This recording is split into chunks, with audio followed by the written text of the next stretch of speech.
तो टॉपिक का नाम है सेमीकंडक्टर डिवाइसेस या इलेक्ट्रॉनिक डिवाइसेस।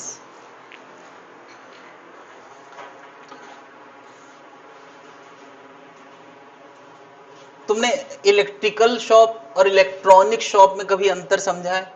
अक्सर हम लोग इनको मिक्स कर देते हैं। इलेक्ट्रिकल शॉप क्या होती है और इलेक्ट्रॉनिक शॉप क्या होती है? अरे इलेक्ट्रिकल शॉप यानी बिजली के सामान की दुकान, और इलेक्ट्रॉनिक शॉप मतलब यस डिवाइसेस वाला, लैपटॉप हो गया, मोबाइल हो गया, टीवी हो गया, वॉशिंग मशीन में दोनों है एक्चुअली। उसमें जो प्लेट होती है वो इलेक्ट्रॉनिक होती है और जो हार्डवेयर होता है मोटर वोटर वो क्या होती है? इलेक्ट्रिकल होती है। तो बिजली से डायरेक्ट संबंधित चीजें क्या है? इलेक्ट्रिकल है। और जो डिसीजन टेकिंग चिप्स होती हैं उनको हम क्या बोलते हैं? इलेक्ट्रॉनिक। तो आजकल लगभग हर इलेक्ट्रिकल डिवाइसेस में डिसीजन टेकिंग चिप भी इनबिल्ट होती हैं। जैसे एसी में भी अपने आप डिसीजन लेने की क्षमता होती है कि नहीं, है ना? वो स्लीप मोड हो जाता है उसमें, उसमें टेम्परेचर अकॉर्डिंग, मतलब वो क्या होता है। हाँ, बाकी दो चीजें खराब होती हैं कभी, या तो कंप्रेसर खराब होता है या तो प्लेट खराब होती है। जब कहते हैं प्लेट खराब हो गई तो मतलब क्या खराब हो गया है? वही इलेक्ट्रॉनिक चिप उसकी खराब हो गई है ना? तो वो प्लेट जहां पे सुनोगे तो वो इलेक्ट्रॉनिक है। और अब लगभग हर डिवाइस में इलेक्ट्रॉनिक चिप होती है अलॉन्ग विद द इलेक्ट्रिकल। यानी फैन इलेक्ट्रिकल है, मोटर इलेक्ट्रिकल है, और वो अपनी जो, अरे यार, चटनी बनाने वाला मिक्सर, वो भी क्या है? क्या है? इलेक्ट्रिकल है। लेकिन इनमें कहा चिप वगैरह कुछ होते नहीं, मोटर दबाओ चलने लगता है। अब धीरे धीरे हर चीज में इलेक्ट्रॉनिक चिप आने लगी जिसमें थोड़े बहुत डिसीजन वो खुद से ले पाए। कार में भी इलेक्ट्रॉनिक अब इनबिल्ट होने लगा है। हाँ, अरे अब तो ये है कि मुझे ब्लू लिंक करके सॉफ्टवेयर दिया गया है, उसमें देख सकते हैं दिन में कितने बार इंजन स्टार्ट हुआ, कितने बार ऑफ हुआ, कितने किलोमीटर चला। उसमें बहुत सारे फीचर है, मैं बाद में बताऊंगा। इसमें देखते हैं। तो इलेक्ट्रॉनिक डिवाइसेस का मतलब है कि ऐसा डिवाइस जो डिसीजन ले सके। अब डिसीजन लेने की शुरुआत होती है इलेक्ट्रॉन लेवल पे, यानी बहुत माइक्रोस्कोपिक लेवल पे इलेक्ट्रॉन को कंट्रोल्ड वे में अगर फ्लो कराया जाएगा, ऐसा डिवाइस डिसीजन टेकिंग डिवाइस बना सकता है। डिसीजन टेकिंग डिवाइस बनाना एक बड़े लेवल की बात है। अभी शुरुआत में हम कहेंगे कि ऐसा डिवाइस जिसके अंदर कंट्रोल्ड फ्लो ऑफ इलेक्ट्रॉन हो सके, इलेक्ट्रॉन का फ्लो वो भी कंट्रोल्ड, है ना?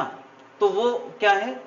इलेक्ट्रॉनिक डिवाइसेस हैं। तो शुरू में जब इस दिशा में लोगों ने काम करना शुरू किया तो वैक्यूम ट्यूब्स होती थी जिनके अंदर ये कैपेबिलिटी होती थी, उनका फ्लो कंट्रोल किया जाता था। अभी कोई कह सकता है कि सर एक रजिस्टिव सर्किट है, उसमें बैटरी लगी है, उसका वोल्टेज बदलेंगे तो उसका करंट बदलेगा, ये भी तो कंट्रोल फ्लो है। तो ये तो इलेक्ट्रिकल कैटेगरी में आ गए, इलेक्ट्रिकल सर्किट में, है ना?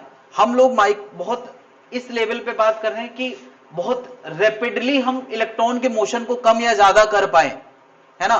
बहुत छोटे से वोल्टेज डिफरेंस पे बहुत ज्यादा इलेक्ट्रॉन के फ्लो को कंट्रोल कर पाए, ऐसी कुछ डिवाइसेस की बात, उनको डिसीजन टेकिंग डिवाइस बोलते हैं। तो शुरू में क्या होता था कि इस तरह के वैक्यूम ट्यूब्स हुआ करते थे, उनके अंदर ऐसा कुछ प्रोसेस होता था। ये प्रोसेस दिखाया गया है, ये एक्चुअल फोटो दिखाया गया है। ये बल्ब नहीं है भाई, ये इसके अंदर एक टर्मिनल होता है जिसको गर्म करके इलेक्ट्रॉन एमिट कराए जाते हैं, और एक टर्मिनल होता है एनोड, है ना? इन दोनों के बीच में हाई वोल्टेज क्रिएट किया जाता है, और उस वोल्टेज के वेरिएशन से ये इलेक्ट्रॉन इस प्लेट में अट्रैक्ट कराए जाते हैं, जिसकी वजह से मैं कहूंगा कि इस प्लेट में करंट आएगा, जिससे तुमने उसमें नहीं पढ़ा था फोटोइलेक्ट्रिक इफेक्ट में कि इलेक्ट्रॉन कितने ज्यादा आएंगे या नहीं आएंगे, वो यहां से कंट्रोल किया जा सकता है। तो ये एक तरह से कंट्रोल फ्लो ऑफ इलेक्ट्रॉन करने का एक तरीका है ना? तो ये बेसिक फंक्शनैलिटी है वैक्यूम ट्यूब की, और लगभग यही फंक्शनैलिटी सेमीकंडक्टर में होने वाली है। अब जो हम पढ़ने वाले, पहले के electronic device vacuum tube based होते थे, और अब के जो इलेक्ट्रॉनिक डिवाइसेस हैं, इलेक्ट्रॉनिक डिवाइस एक मेन कैटेगरी है जिसमें वैक्यूम ट्यूब भी आते हैं और सेमीकंडक्टर डिवाइसेस भी आते हैं।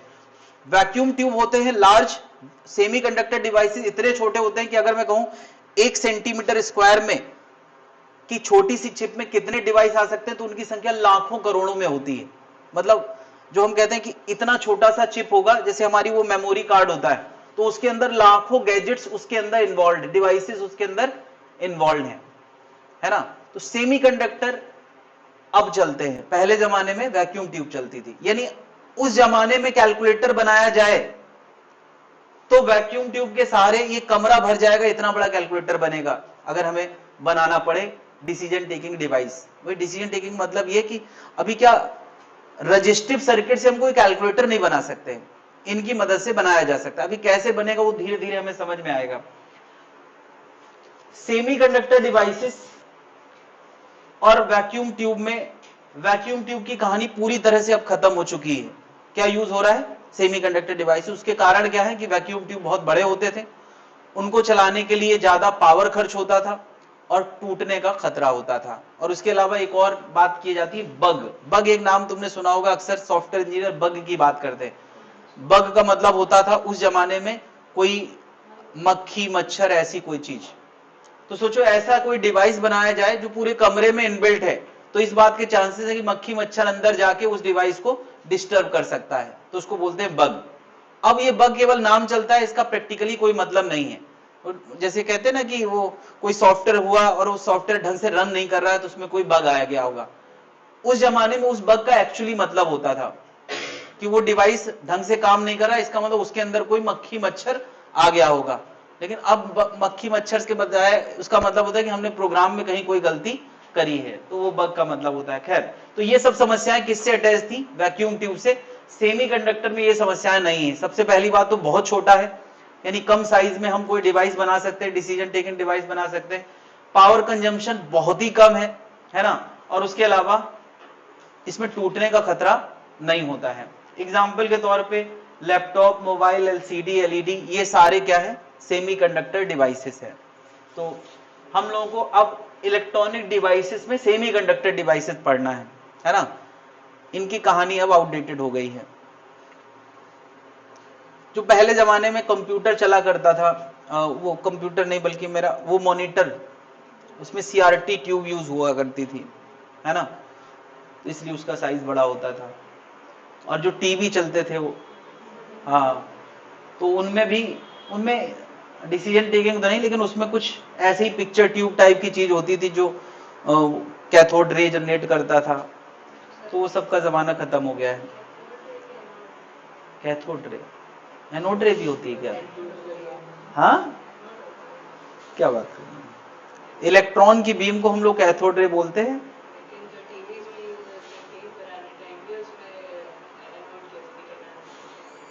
में भी मुझे ज्यादा जानकारी है नहीं उसको। हाँ बताएं। वैक्यूम ट्यूब का एग्जांपल वैक्यूम ट्यूब है। इसका ट्रांजिस्टर होता है, ट्रायोड बाल्ब होता है। ट्रायोड बाल्ब बोलते थे, ट्रायोड बाल्ब, डायोड बाल्ब। हाँ बाल्ब, डायोड बाल्ब, VALV, डायोड बाल्ब, ट्रायोड बाल्ब। और उन्हीं का अब डायोड और ट्रांजिस्टर उन्हीं का सेमीकंडक्टर वर्जन है। उस समय बाल्ब बोलते थे तो ये होते थे, और उन्हीं का अब डायोड और ट्रांजिस्टर जो हम पढ़ते हैं वो बेसिकली ट्रायोड बाल्ब का छोटा फॉर्म है।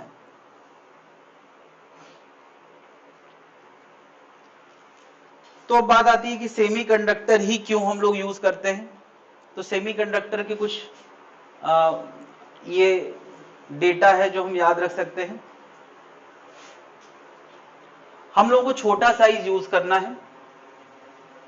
सेमीकंडक्टर मटेरियल बहुत कम साइज में हल्की फुल्की कंडक्टिविटी शो करता है। बड़ा साइज ले लोगे तो उसमें कंडक्टिविटी होगी ही नहीं, ना के बराबर होगी। तो ये तो हमारे लिए अच्छी बात है कि हमें हल्की फुल्की कंडक्टिविटी वाला डिवाइस भी चाहिए और साइज में छोटा भी चाहिए। बड़ा लेंगे तो वो कंडक्टिविटी शो नहीं करेगा, इसलिए हम लोग सेमीकंडक्टर यूज करते हैं।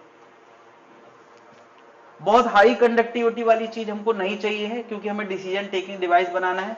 मेटल्स की कंडक्टिविटी बहुत हाई है, इंसुलेटर की इतनी कम है कि चाहे छोटा बनाओ, चाहे बड़ा बनाओ, चाहे कुछ भी कर लो, इंसुलेटर को किसी काम नहीं लाया जा सकता है। तो सिलिकॉन की कंडक्टिविटी ये मेटल से कम है और इंसुलेटर से ज्यादा है, इसलिए हमारे काम के हैं।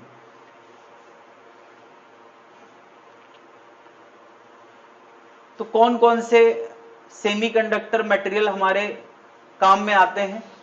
तो एलिमेंटल लेवल पे सिलिकॉन जर्मेनियम है, प्योर सिलिकॉन, प्योर जर्मेनियम, इसका यूज किया जाता है डिवाइसेस बनाने में। इसके अलावा कंपाउंड्स हैं, ये क्या है, गैलियम आर्सेनाइड, इसको क्या बोलते हैं, कैडमियम सल्फाइड। हाँ, तो ये इनऑर्गेनिक कंपाउंड्स हैं। इसी तरह से ऑर्गेनिक कंपाउंड्स के कुछ नाम हैं जो चलते हैं, ये काम आते हैं। और इसके अलावा कुछ पॉलीमर्स हैं, ये सारे ही सेमीकंडक्टर डिवाइसेस बनाने में काम आते हैं। तो एलिमेंटल, इनऑर्गेनिक, ऑर्गेनिक और पॉलीमर्स, ये सारे ही सेमीकंडक्टर डिवाइसेस बनाने में काम आते हैं। तो कैटेगरी वाइज इनके नाम लिखते हैं, हो सकता है कभी नाम पे क्वेश्चन आ जाए।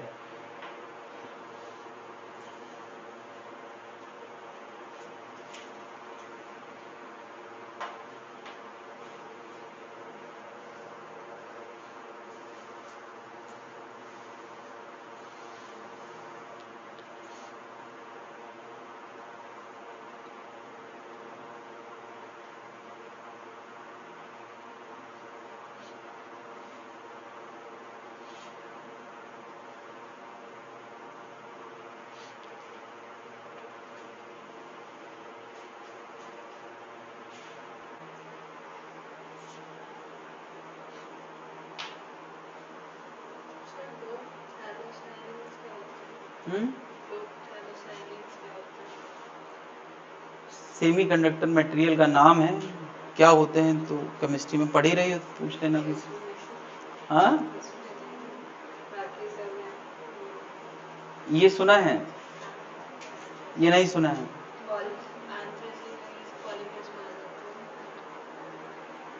नाम लिख लो, जान लेना बाद में।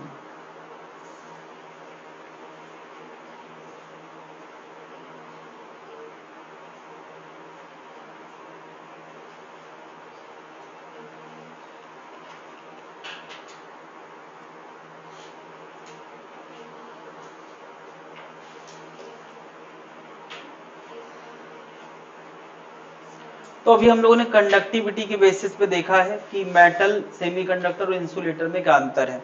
अभी हम लोगों को तीनों चीजों का अंतर समझना है एनर्जी लेवल डिफरेंस के हिसाब से। एनर्जी लेवल डिफरेंस क्या है, हम लोगों ने जब एटॉमिक स्ट्रक्चर पढ़ा था तो हम लोगों ने इस तरह से लाइनें ड्रॉ करके एक कंपैरिजन किया था कि K shell, L shell, M shell, या n equal to 1, n equal to 2, n equal to 3। जैसे जैसे हम हायर लेवल पे जाते हैं तो एनर्जी ओवरऑल कैसी होती जाती है, कम निगेटिव होती जाती है ना। जितना हम डीप इनसाइड द एटम होंगे, यानी के और एल शेल की बात करेंगे, उतनी ही ज्यादा नेगेटिव एनर्जी होती है। जैसे जैसे हम बाहर आते जाएंगे वैसे वैसे एनर्जी कम नेगेटिव होगी। और कम नेगेटिव का इन जनरल मतलब है कि वो इलेक्ट्रॉन अपने न्यूक्लियस के साथ उतना ज्यादा टाइटली बाउंड नहीं है जितना हम बाहर आते हैं जनरली। इसमें भी बहुत सारे भेदभाव होते हैं ऑर्बिटल लेवल पे, उन भेदभाव पे हम चर्चा नहीं कर सकते हैं। हमें बस ओवर एक रफ अंदाजा होना चाहिए कि क्या मीनिंग है उसका।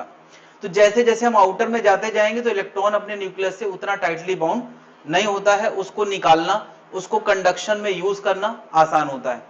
तो जहां पर इलेक्ट्रॉन बाउंडेड है और उनको फ्री करना संभव नहीं है, उनको हम जनरली क्या बोलते हैं, valence band, balance level. Balance level, अभी बैंड की बात नहीं करें, यानी हर वो इलेक्ट्रॉन जो के एल एम एन में है वो सब वैलेंस इलेक्ट्रॉन लेवल पे है। Valence electron level, electron level का मतलब कि इलेक्ट्रॉन का एनर्जी लेवल वो बंधन वाले लेवल का है, पता है, गुलाम एंड फ्री। तो वो सारे इलेक्ट्रॉन जो आउटर मोस्ट शेल में नहीं है वो सब गुलामी वाले लेवल पे हैं। और आउटर मोस्ट का मतलब, यहां मेरा कहने का मतलब यह है कि एक एनर्जी हर इलेक्ट्रॉन को चाहिए जिससे वो जीरो एनर्जी लेवल पे आ जाएगा। उस लेवल पे कोई इलेक्ट्रॉन जनरली रहता नहीं है। रूम टेम्परेचर पे या किसी फोटोनिक एनर्जी को पाके वो इलेक्ट्रॉन कभी कभी अपने आउटर मोस्ट से उस एनर्जी लेवल को अचीव कर जाता है जिससे वो एटम की बाउंडिंग से फ्री हो जाता है। तो उसको हम लोग क्या बोल देते हैं, कंडक्शन एनर्जी लेवल। तो एक क्या है, वैलेंस एनर्जी लेवल, मतलब वो गुलामी वाला इलेक्ट्रॉन है, वो फ्री होके नहीं चल सकता है। और एक क्या है, कंडक्शन एनर्जी लेवल, यानी ये इलेक्ट्रॉन कहीं से इतनी एनर्जी पा गया है कि वो एटम के बंधन से फ्री हो गया है। बात क्लियर है।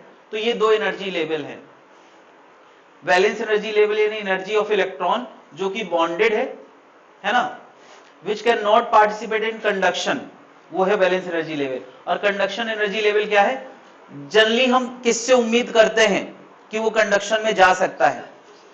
जो सरफेस इलेक्ट्रॉन अलग चीज हो गई, मेटल के अंदर फ्री इलेक्ट्रॉन होते हैं, तो कुछ डीप इनसाइड होते हैं और कुछ सरफेस, हम उनकी बात ही नहीं कर रहे हैं।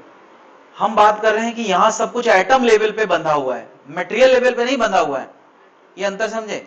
मेटल के अंदर फ्री इलेक्ट्रॉन होते हैं तो वो एटम के अंदर नहीं होते हैं, वो एटम से फ्री हो चुके हैं लेकिन मेटल को नहीं छोड़ सकते, है ना। यहां हम बात क्या कर रहे हैं कि वो एटम से ही अभी फ्री नहीं हुए हैं, है ना। कंडक्शन एनर्जी लेवल का मतलब है कि वो एटम से फ्री हो गए हैं, कंडक्शन में आ चुके हैं, लेकिन अभी भी मटेरियल का हिस्सा है। बात समझ में आ रही? तो कंडक्शन एनर्जी लेवल का मतलब है कि वो एटम के बंधन से फ्री हो चुके हैं। तो इतनी एनर्जी, है ना। Generally outer most electron of some material can take part of conduction, take part in conduction by getting some thermal energy. It become basically कोई एनर्जी अगर इनको फोटोनिक मिल जाएगी तो वो कंडक्शन एनर्जी लेवल पे चले जाते हैं, मतलब उनका एनर्जी लेवल ऐसा हो जाता है कि वो इलेक्ट्रो मेटल को या मेटल एटम को फ्री, एटम को छोड़ के फ्री हो सकते हैं। तो कंडक्शन एनर्जी लेवल से मतलब है कि कोई इलेक्ट्रॉन जो कंडक्शन में पार्टिसिपेट कर सके, जिसने इतनी एनर्जी खा ली है जिससे वो फ्री हो जाए, वो फ्री इलेक्ट्रॉन की कैटेगरी में आ जाए। तो जब हम कहते हैं किसी मेटल के अंदर फ्री इलेक्ट्रॉन्स हैं तो वो सारे वही इलेक्ट्रॉन होते हैं जिनको रूम टेम्परेचर पे इतनी एनर्जी मिल गई है कि वो कंडक्शन में पार्टिसिपेट कर सकते हैं।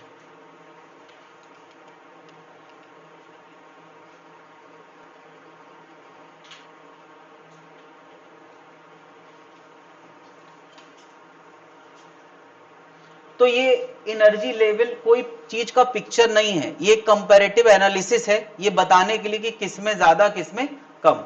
जो डीप इलेक्ट्रॉन होंगे उनकी एनर्जी कम होगी, जितने आउटर एनर्जी, जितने आउटर सेल पे जाते जाएंगे उनका एनर्जी ज्यादा होगा, उन्हीं से हम उम्मीद करते हैं कि वो फ्री हो सकते हैं।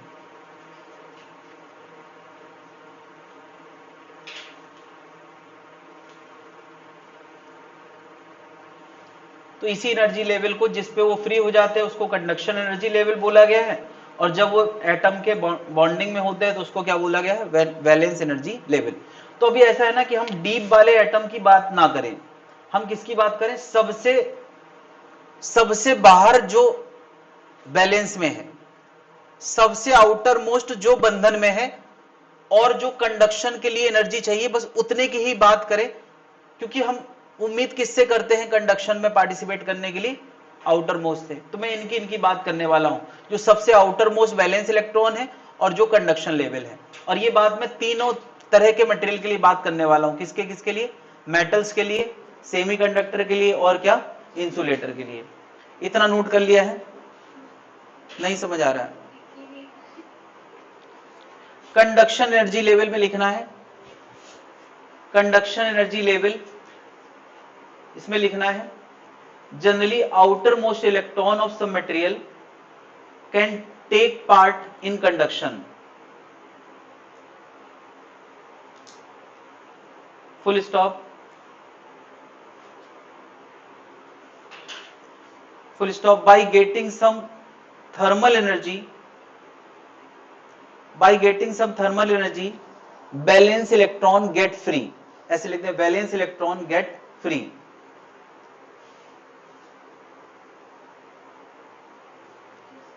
है ना। Its energy level is referred as conduction energy level, its energy level is referred as conduction energy level. तो एक फ्री इलेक्ट्रॉन का जो एनर्जी लेवल होता है उसे कंडक्शन एनर्जी लेवल बोलते हैं, और जो एटम की बॉन्डिंग में होगा, न्यूक्लियस के ट्रैप में होगा, उसको हम क्या बोलेंगे? Balance energy level. तो अभी मैं बैलेंस एनर्जी लेवल और कंडक्शन एनर्जी लेवल का अंतर यहां पे दिखाने वाला हूं तीनों तरह के मटेरियल के लिए। ये मैंने बस याद दिलाया है कि एटम में हमने ऐसा देखा था, है ना।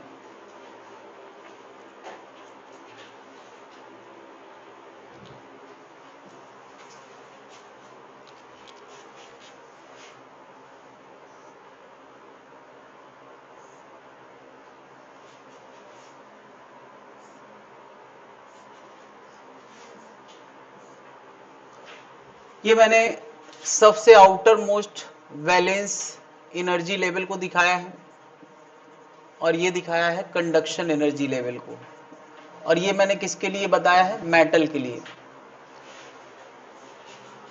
ये कंडक्शन एनर्जी लेवल है जो सबका मैंने एक ही हाइट पे दिखाया है, क्योंकि हर इलेक्ट्रॉन जो इस लेवल पे पहुंच जाएगा वो किस लेवल का कहलाएगा, कंडक्शन। और ये क्या है, वैलेंस। ये मैंने किसके लिए दिखाया है, सेमीकंडक्टर के लिए, और ये किसके लिए दिखाया है, इंसुलेटर के लिए, इंसुलेटर के लिए। ठीक है, इन दोनों लेवल के बीच में जो एनर्जी गैप है, अगर इस एनर्जी गैप का कोई फोटोन इनको मिल जाएगा, किसी भी एटम को इस एनर्जी का फोटोन मिल जाएगा, तो उसका वैलेंस इलेक्ट्रॉन कहां चला जाएगा, कंडक्शन में। यानी कभी कभी हम लोग इस तरह की बात करते हैं कि कितनी एनर्जी चाहिए, तो ये एनर्जी डेल्टा ई की चाहिए जो इस एनर्जी और इस एनर्जी लेवल के डिफरेंस के बराबर हो, है ना। अब ये एनर्जी डेल्टा ई अगर हमें पता है, लेट से डेल्टा ई पता है, और कोई लेमडा की बात करें तो इस डेल्टा ई को हम क्या लिख सकते हैं, एस सी बाई लेमडा, या कोई फ्रीक्वेंसी की बात करें तो इसको हम क्या लिख सकते हैं, एच न्यू। अगर कभी डेल्टा ई इन इलेक्ट्रॉन वोल्ट है तो क्या बता रहे, हम लोगों ने लेमडा लिखने का सीधे सीधे फॉर्मूला बनाया था, याद है यार, लेमडा इन एंगस्ट्रॉम का फॉर्मूला क्या था, 12400 अपॉन ई इन इलेक्ट्रॉन वोल्ट। ये सीधे वाला फॉर्मूला भी यूज कर सकते हैं। ऐसे करोगे तो यार लेमडा मीटर में आएगा और एनर्जी जूल में लिखना पड़ेगी। ये वाला हम लोगों ने बनाया था, वो यहां कर सकते हैं। अभी कई बार बात करी जाती है कि यार रूम टेम्परेचर पे, मान लिया टी का टेम्परेचर है, तो रूम टेम्परेचर पे किस एनर्जी के फोटोन मौजूद होते हैं। तो ऐसा माना जाता है कि रूम टेम्परेचर पे जनरली, तुमने एक मॉलिक्यूल की एनर्जी का कभी केमिस्ट्री में फॉर्मूला पढ़ा होगा, या केटीजी में formula, kinetic theory of gas में 3/2 केटी पढ़ा है कि नहीं। वो मॉलिक्यूल लेवल पे उनकी एवरेज काइनेटिक एनर्जी होती है। तो 3/2 केटी हम लगाते हैं तो उससे पता चलता है कि यहां पे इस लेवल की एनर्जी है, तो जो भी ट्रांजिशन एनर्जी के होते होंगे वो भी लगभग उसी लेवल के होते होंगे। तो कभी कभी क्या होगा कि टेम्परेचर दे दिया जाएगा, तो हम लोग लगभग ऑर्डर के हिसाब से रफली बात करेंगे कि energy at T temperature, energy या photonic energy available at T temperature. अगर हमें कभी फोटोनिक एनर्जी की बात करना हो तो हम बस केटी लिख देंगे, जहां पे के क्या है, बोल्ट्जमैन कांस्टेंट। जिस लेवल की एनर्जी एक मॉलिक्यूल में होती है उससे निकलने वाली फोटोनिक एनर्जी, यानी उस रूम पे अवेलेबल फोटोनिक एनर्जी भी लगभग उसी लेवल की होती है। इसमें 3/2 लिखने की जरूरत नहीं, क्योंकि हम लगभग में काम कर रहे हैं। बात समझ रहा है, केटी मॉलिक्यूल लेवल की एनर्जी होती है तो उसी लेवल के वो फोटोन एमिट करता है, तो रूम में उसी लेवल की एनर्जी मौजूद होती है। तो कभी अगर केटी दिया हो तो वो हम डेल्टा ई के तौर पे यूज कर सकते हैं, है ना। जैसे हमें दे दिया जाए टी टेम्परेचर है रूम का, तो बता रहे डेल्टा ई कितना होगा, तो हम केटी करके डेल्टा ई निकाल लेंगे। अब वो डेल्टा ई इस एनर्जी गैप को फिल कर पाएगा कि नहीं कर पाएगा वो हमें पता चलेगा। मान लिया हमने केटी करके निकाला आंसर, तो ये किस में आएगा, पहले तो बताओ ये किस में आएगा, जूल में आएगा। तो उसको इलेक्ट्रॉन वोल्ट में लाने के लिए हम क्या करेंगे, केटी बाई ई कर देंगे, तो अब ये किस में आ गया, इलेक्ट्रॉन वोल्ट में। मान लिया केटी बाई ई की वैल्यू और डेल्टा ई की वैल्यू में ये वैल्यू ज्यादा है, तो बताओ इलेक्ट्रॉन कंडक्शन में चले जाएंगे कि नहीं, चले जाएंगे। लेकिन अगर डेल्टा ई की वैल्यू ज्यादा है, केटी बाई ई कम है, तो इसका मतलब नहीं जा पाएंगे। बात क्लियर है। तो हम ऐसे कंपैरिजन करके समझ पाएंगे कि इलेक्ट्रॉन कंडक्शन में जा पाएंगे या नहीं जा पाएंगे। खैर, तो अभी मैंने यार लेवल डिफरेंस बनाया है। इंसुलेटर में जनरली बहुत हाई एनर्जी गैप होता है, सेमीकंडक्टर में मीडियम होता है और इंसुलेटर में बिल्कुल कम होता है। अभी यहां पर हमने यार बहुत परफेक्ट बातें करी हैं। एक इंसुलेटर एटम लो, एक सेमीकंडक्टर एटम लो और एक कंडक्टर एटम लो, तो उसमें कोई ना कोई एनर्जी डिफरेंस की हमें ऐसे बातें करना चाहिए। लेकिन क्या हम लोग कभी भी एक एटम लेते हैं या बल्क ऑफ मैटर होता है? जब हम किसी चीज का यूज करते हैं डिवाइस बनाने के लिए तो उसमें एक एटम नहीं होता है, बल्कि लाखों करोड़ों एटम एक साथ यूज होते हैं, है ना। छोटे साइज के अंदर भी ऐसा नहीं है कि यार अगर हम एक माइक्रोमीटर की भी चीज लेते हैं ना तो उसमें भी हजारों एटम होते हैं, माइक्रोमीटर के अंदर भी हजारों एटम होते हैं, यानी एक माइक्रोमीटर का भी कोई डिवाइस बनाओगे तो वो एक एटम से नहीं बनता है, हजारों एटम से बनता है। तो मुझे बता एक एटम के एनर्जी लेवल, मान लिया सटीक बैलेंस एनर्जी लेवल ये है, कंडक्शन लेवल ये है, उसके बगल में एक एटम और आ गया, उसके बगल में एक एटम और आ गया, ऐसे हजारों एटम आ गए, तो क्या सारे एटम एक दूसरे की एनर्जी लेवल में कुछ ना कुछ हस्तक्षेप करते होंगे, उस एनर्जी लेवल को एकदम शार्प बना रहने नहीं देंगे। देखिए अंदर जो है एटॉमिक लेवल पे इलेक्ट्रोमैग्नेटिक इंटरेक्शन चल रहे हैं। इलेक्ट्रोमैग्नेटिक इंटरेक्शन क्या है कि एटम की पोजीशन के हिसाब से, वो कितने एटम से घिरा हुआ है, उसके ओरिएंटेशन के हिसाब से थोड़ा बहुत एनर्जी को बदल लेते हैं, मतलब इतना भी शार्प नहीं होता है। रफली हम कह सकते हैं अगर एक एटम है तो उसकी एनर्जी लेवल को सटीक वैल्यू दी जा सकती है, कंडक्शन लेवल को सटीक वैल्यू दी जा सकती है, लेकिन जब हजारों एटम होते हैं तो हर एटम में थोड़ा बहुत अंतर की गुंजाइश होती है, और जब अंतर की गुंजाइश होती है तो हम शार्प लेवल की बात ना करके हम बैंड की बात करते हैं। ये बैंड और शार्प लेवल में क्या अंतर है? शार्प लेवल एक एटम के इलेक्ट्रॉन का हो सकता है, लेकिन जब बल्क ऑफ मैटर होता है तो उस बल्क ऑफ मैटर के अंदर हर इलेक्ट्रॉन के अंदर अगल बगल के एटम के इंफ्लुएंस आने की वजह से उनका जो एनर्जी लेवल होता है वो थोड़ा बहुत कम ज्यादा हो सकता है, और कम ज्यादा हो सकता है तो ऐसे शार्प लेवल दिखाने के बजाय हमें लेवल के बहुत सारे सब लेवल्स दिखाना पड़ते हैं। मतलब जैसे सोचो कि एक एटम में इतनी एनर्जी है तो किसी एटम में थोड़ा ज्यादा है, किसी में थोड़ा कम है, ऐसे ऐसे करके हम एक रेंज की बात करेंगे कि सारे इलेक्ट्रॉन किस एनर्जी से किस एनर्जी तक बंधन में रहते हैं और किस एनर्जी के बाद वो किस में आ जाते हैं, फ्री में। तो फ्री रहने की भी एक रेंज है, एकदम सटीक नहीं कि इतने इलेक्ट्रॉन वोल्ट वाला ही इलेक्ट्रॉन फ्री रहेगा, उससे थोड़ा ज्यादा या उससे थोड़ा कम वाला फ्री हो सकता है। इसी तरह से बैलेंस बैंड मतलब बंधन में रहने वाले इलेक्ट्रॉन की भी एक रेंज है कि यहां से यहां तक ये गुलामी वाले इलेक्ट्रॉन है और यहां से यहां तक ये फ्री इलेक्ट्रॉन है। तो जब हम इस नजरिए से चीजों को देखते हैं तो शार्प लेवल ना होकर क्या बन जाता है, बैंड। बैंड का मतलब होता है रेंज ऑफ एनर्जी, है ना। एनर्जी लेवल एक शार्प वैल्यू होती है और एनर्जी बैंड एक रेंज होती है। क्या अंतर समझ पा रहे हैं लेवल और बैंड का, है ना। तो जब large number of energy level एक लोएस्ट और हाईएस्ट के बीच में दिखा दिए जाते हैं तो उस एनर्जी डिफरेंस को हम लोग क्या बोल देते हैं, उस एनर्जी गैप को हम क्या बोल देते हैं, एनर्जी गैप, एनर्जी बैंड। अब बैलेंस एनर्जी बैंड का मतलब क्या है कि अगर वो एनर्जी बैंड बैलेंस लेवल के इलेक्ट्रॉन का है तो बैलेंस एनर्जी लेवल बैंड है, और अगर वो एनर्जी गैप कंडक्शन वाले इलेक्ट्रॉन का है तो वो क्या बन गया, कंडक्शन बैंड। समझ गया?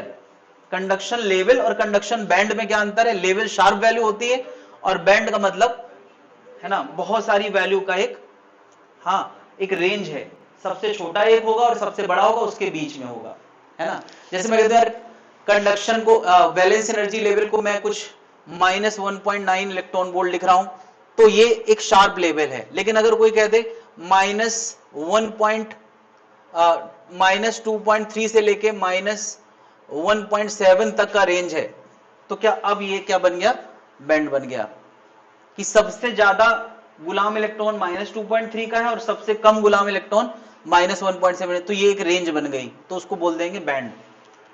तो ये डेफिनेशंस इन्वॉल्व हुई है। एनर्जी बैंड का क्या मतलब होता है, बैलेंस बैंड, कंडक्शन बैंड का मतलब क्या होता है, फॉरबिडन एनर्जी गैप क्या है। देखो यार अब अभी तक हम एनर्जी गैप लेवल वाइज करते थे कि दो लेवल के बीच का डिफरेंस, और अब हम कहेंगे लेवल डिफरेंस की क्या जरूरत है। बैलेंस बैंड का सबसे एनर्जेटिक इलेक्ट्रॉन और कंडक्शन बैंड का सबसे कम एनर्जेटिक इलेक्ट्रॉन, है ना। क्या बताओ इधर से इधर तक की एनर्जी अगर कोई प्रोवाइड करा दे तो हम इलेक्ट्रॉन की किस्मत बदल सकते हैं, उसको हम बैलेंस बैंड से किस में ले जा सकते हैं, कंडक्शन बैंड में। तो दो बैंड के बीच का जो गैप होगा उसको हम क्या बोलते थे, फॉरबिडन एनर्जी गैप। और उसके लिए भी वही बात है कि वो एनर्जी गैप रूम टेम्परेचर पे मिलेगा कि नहीं मिलेगा, वो कैसे तय होगा, केटी निकालो, KT/E करो, अगर वो फॉरबिडन एनर्जी गैप से ज्यादा है इसका मतलब इलेक्ट्रॉन कंडक्शन में चले जाएंगे, वरना कंडक्शन में इलेक्ट्रॉन नहीं जा पाएंगे। तो मैं यहां पर अब बैंड बना देता हूं। अभी मैं शार्प लेवल की बात कर रहा था, अब मैं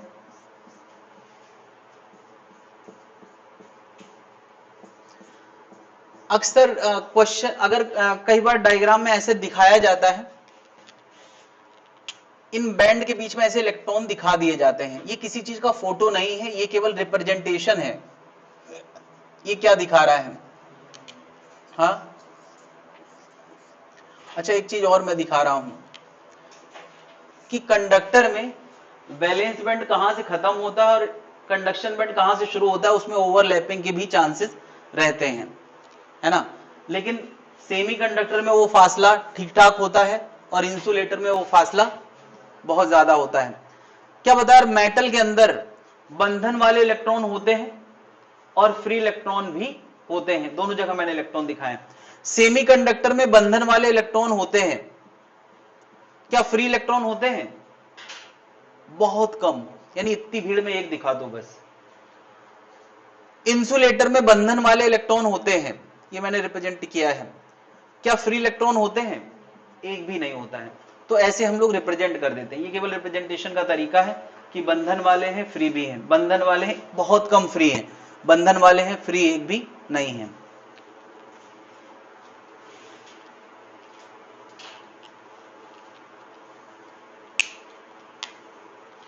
बहुत सारे नए नाम इन्वॉल्व होने वाले हैं, तो थोड़ा थोड़ा उसको लेके फीलिंग दिमाग में बना लें, तभी दिमाग में रिटेन कर पाएंगे।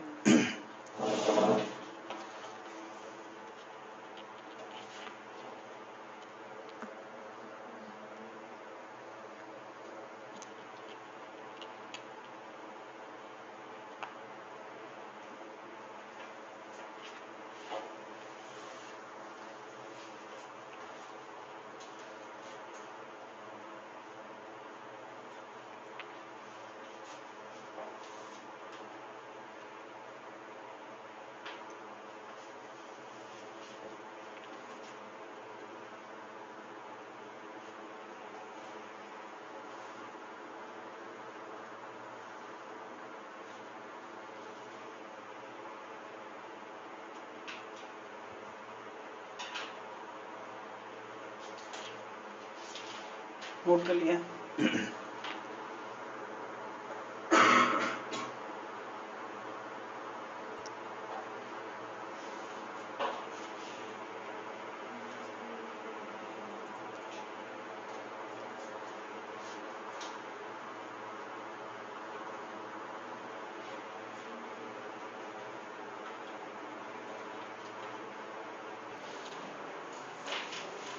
तो यहाँ मैंने ये डायग्राम दिखाने की कोशिश करी, ये लेवल डिफरेंस है, और इन्हीं में अगर सब लेवल्स बना दिए जाएं तो ये बन जाएंगे क्या? बैंड बन जाएंगे, है ना। ये बैलेंस बैंड, ये कंडक्शन बैंड, ये बैलेंस बैंड, ये conduction band, balance band and conduction band. ये बहुत सारी लाइनें खींचने के बाद हम देखते हैं कि इस लेवल डिफरेंस पे सारे गुलाम इलेक्ट्रॉन हैं और इस लेवल पे सारे फ्री इलेक्ट्रॉन हैं। ठीक है, ये डायग्राम मैंने यहाँ बना रखा है, इसी तरीके से बना ले, बनाना चाहेंगे। वो तो लेवल डिफरेंस दिखाया था, अब तुम्हें बैंड डिफरेंस दिखाना है। बैंड के लिए तुम ऐसा है ना कि इतनी लाइनें ना खींच के उसको ब्लॉक बना दो। अक्सर किताबों में ब्लॉक ही बनाते हैं, लेकिन एक्चुअली वो मतलब लाइनें हैं। मैंने यहाँ प्रॉपर दिखाने की कोशिश करी कि लाइनें लाइनें खींच खींच के उनका ये ब्लॉक बन गया है। ये सब लाइनें खींची हुई हैं सब जगह।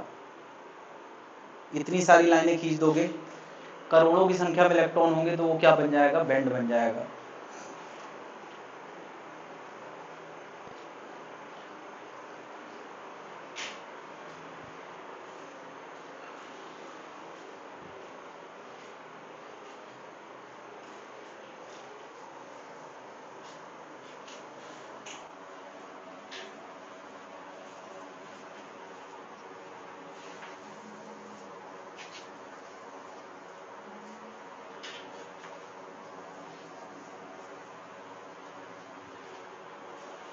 नहीं कर पाया, सॉरी।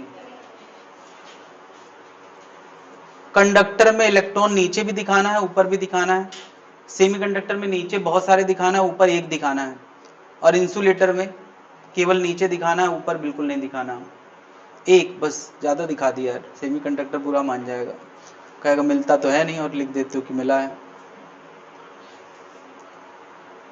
तो अभी हम लोग यार एक एलिमेंटल सेमीकंडक्टर को एटॉमिक लेवल पे देखने वाले हैं, और एटॉमिक लेवल पे देखने के लिए इसको जूम करना पड़ेगा। ये बहुत छोटा सा सेमीकंडक्टर, एलिमेंटल सेमीकंडक्टर है ना, सिलिकॉन। इसको मैं जूम कर रहा हूं, वो नहीं रहा यार, प्लान के हिसाब से तो इसको जूम होना चाहिए था। यस,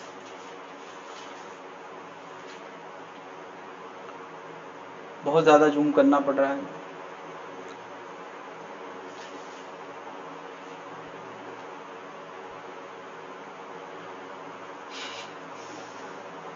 दिख रहा है? सिलिकॉन कार्बन फैमिली का मेंबर है, जिसके आउटर मोस्ट में 4 इलेक्ट्रॉन होते हैं, जिसको अपना ऑक्टेट कंप्लीट करने के लिए अगल बगल वालों से 4 एटम से कोवेलेंट बॉन्ड बनाना पड़ता है। ठंडा करना ना, घटा दीजिए। ये कौन आजकल इतना तुम करने लगे हो क्या है? तुमको ठंड लगने लगा है भाई? ठंड लगता है? हाँ,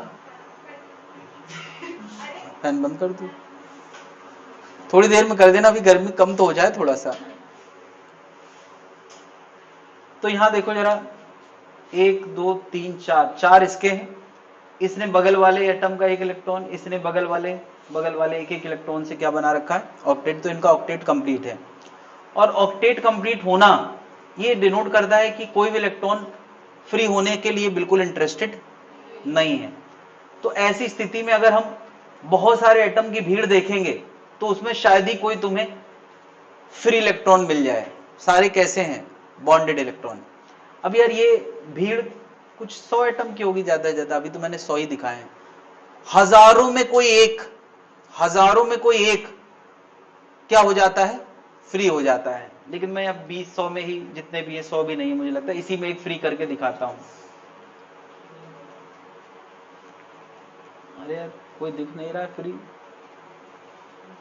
चलो यहां मैंने दिखाया है, देखो ये दिखाया है, ये फ्री इलेक्ट्रॉन दिखाया है, ये फ्री इलेक्ट्रॉन दिखाया है, ये दिखाया है। मैंने थोड़ा ज्यादा बढ़ा चढ़ा के दिखा दिया, इतना होता नहीं है, बहुत कम होता है। और जब मैं फ्री इलेक्ट्रॉन कह रहा हूं तो ये इलेक्ट्रॉन ऐसे यहां रुके नहीं रहेंगे। फ्री इलेक्ट्रॉन का मतलब होता है जो पूरे मेटल के अंदर रैंडम मोशन करें। ये रैंडम मोशन करके दिखा रहा है, देखो ये टहलता हुआ इलेक्ट्रॉन दिख रहा है तुम लोगों को? ये यानी इस तरह का रैंडम मोशन अगर इलेक्ट्रॉन के अंदर है with in the material, it's not with in the atom, out of the atom, with in the material अगर इलेक्ट्रॉन रैंडम मोशन कर रहे हैं, इसका मतलब वो फ्री हो चुका है, अब वो एटम का हिस्सा नहीं है। तो ये सारे इलेक्ट्रॉन इसी तरह का रैंडम मोशन कर सकते हैं। तो ये क्या है? Free electron. तो अब मैं कहूं कि यार इस पूरे मटेरियल के अंदर 2 तरह के इलेक्ट्रॉन हैं, एक फ्री इलेक्ट्रॉन और दूसरे गुलाम इलेक्ट्रॉन। ऑब्वियसली गुलाम इलेक्ट्रॉन ज्यादा है, बैलेंस इलेक्ट्रॉन। यस, उनका नाम बैलेंस इलेक्ट्रॉन है अच्छी भाषा में, लेकिन मतलब यही है, सब गुलाम इलेक्ट्रॉन है। तो अभी क्या है, ये जो फ्री हो गए हैं, गुलामी से फ्री हो गए हैं, इनको थोड़ा सा मैं ऊपर के नजरिए से देखना चाहिए। रिच लोग हैं ये, और ये जो बंधन में है ये सब गरीब है। तो गरीब का आपस में रहता है। फ्री इलेक्ट्रॉन फ्री हो गए हैं तो दोबारा उस झोपड़ी में जाके नहीं बैठेंगे जहां वो कभी रहा करते थे। यहां रहते थे, ये वो खाली जगह मैंने दिखाई है रेड कलर से, जहां वो इलेक्ट्रॉन पहले रहा करते थे। और जो खाली जगह क्रिएट हुई है वो बेसिकली गुलामी वाली जगह है या फ्री वाली जगह है? गुलामी वाली जगह। वहां अगर कोई आ सकता है तो कौन आ सकता है? गुलामी वाला इलेक्ट्रॉन आ सकता है। मतलब खाली जगह हुई है तो हो सकता है उसकी जगह कोई लेने आए, तो कौन आएगा? फ्री इलेक्ट्रॉन नहीं आएगा। कौन आएगा? मैंने यहां दिखाने की कोशिश करी है, ये देखो जरा, ये इलेक्ट्रॉन अब यहां जा सकता है, पहले नहीं जा सकता था। खाली जगह होगी, पहले पैर रखने की जगह, तो अभी तक सब पैक्ड थे, एक को इलेक्ट्रॉन फ्री नहीं थे तो एक को खाली जगह भी नहीं थी। लेकिन अब जबकि खाली जगह है, इस खाली जगह को हम लोग होल बोलते हैं। क्या बोलते हैं? होल। तो क्या बताओ ये इलेक्ट्रॉन जंप करके यहां जा सकता है कि नहीं? भाई जगह है तो जा सकता है। उसी स्थिति में तो जिस एनर्जी लेवल की जगह पे था उसी एनर्जी लेवल की जगह पे पहले इसका ऑक्टेट कंप्लीट कर रहा था, अभी उसका ऑक्टेट कंप्लीट कर रहा है। तो क्या बताओ खाली जगह इधर आ गई? नहीं। अभी देखो यार, ये इलेक्ट्रॉन इधर चला गया तो खाली जगह इधर चली गई। तो हम चीजों को 2 नजरिए से देख सकते हैं कि इलेक्ट्रॉन इधर से उधर जा रहा है, यह हम इस नजरिए से भी देख सकते हैं खाली जगह उधर से इधर आ रही है। क्या ये नजरिया नहीं हो सकता कि खाली जगह, देखो यार इलेक्ट्रॉन यहां से आया है, खाली जगह इधर से उधर चली गई, ये भी हमारा एक नजरिया हो सकता है। अच्छा बता, इलेक्ट्रॉन अगर नीचे आया है तो मैं कहूंगा 1.6 इंटू 10 टू पावर माइनस 19 का इलेक्ट्रॉन का चार्ज नीचे आया है। यह हम ऐसे नहीं कह सकते यार कि उतना पॉजिटिव उतना नेगेटिव वहां से कम हुआ है जहां से वो आया है। क्या बताओ, अगर कोई इलेक्ट्रॉन यहां से यहां आया है तो मैं कहूंगा यहां से इतना नेगेटिव कम हुआ है या यहां पर इतना पॉजिटिव बढ़ गया है। ये भी एक नजरिया होता है कि नहीं? क्या हम लोग मेटल में जब करंट इलेक्ट्रिसिटी वाला टॉपिक पढ़ते हैं तो क्या कहते हैं कि कैथोड से एनोड की तरफ इलेक्ट्रॉन चलते हैं, तो एनोड का पॉजिटिव कम होता है और वहां का नेगेटिव कम होता है। लेकिन मन में हम उल्टा ख्याल लाएं कि नहीं, यहां से पॉजिटिव यहां चल रहा है तो भी तो बात वही होगी।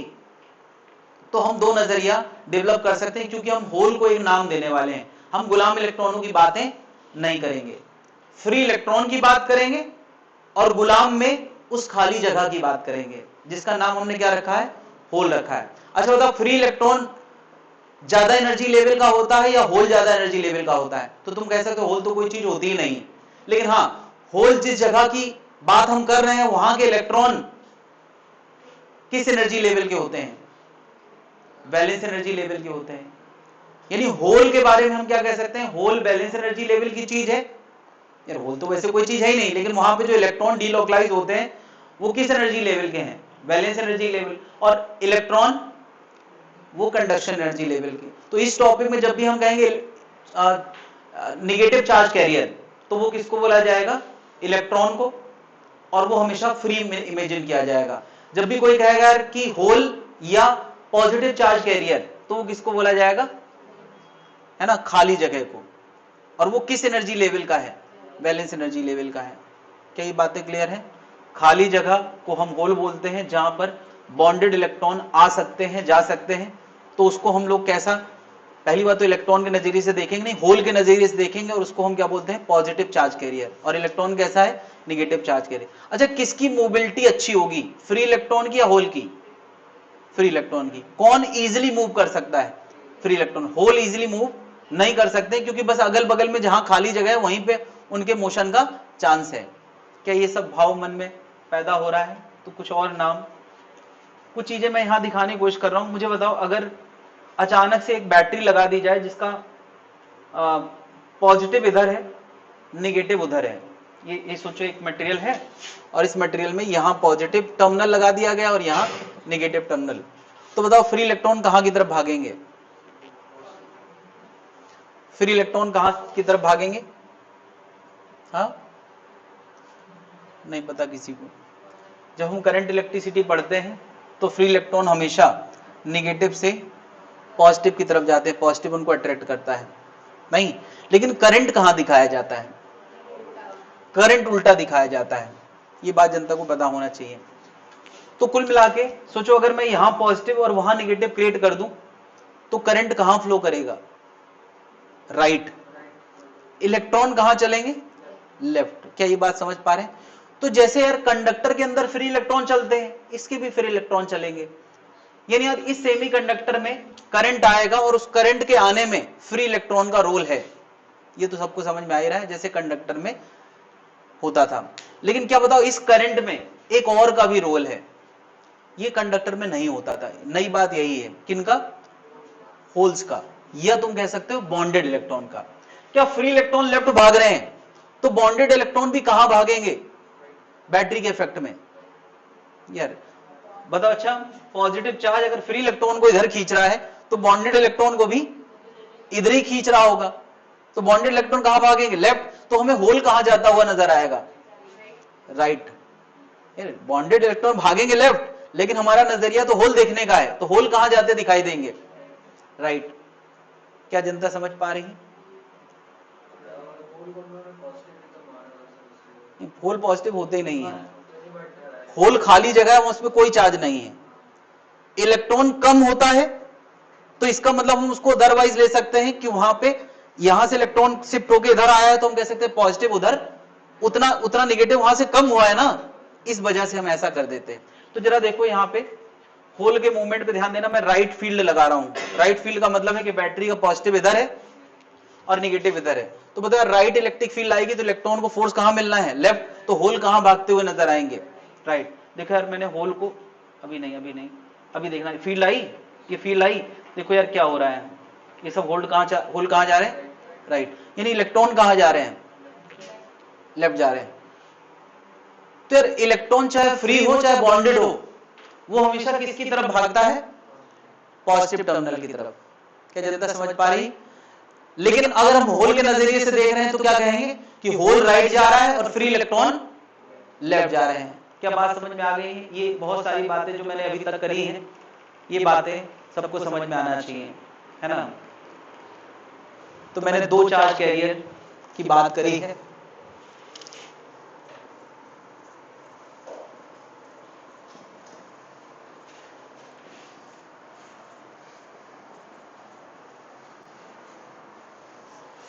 पहला इलेक्ट्रॉन और दूसरा होल।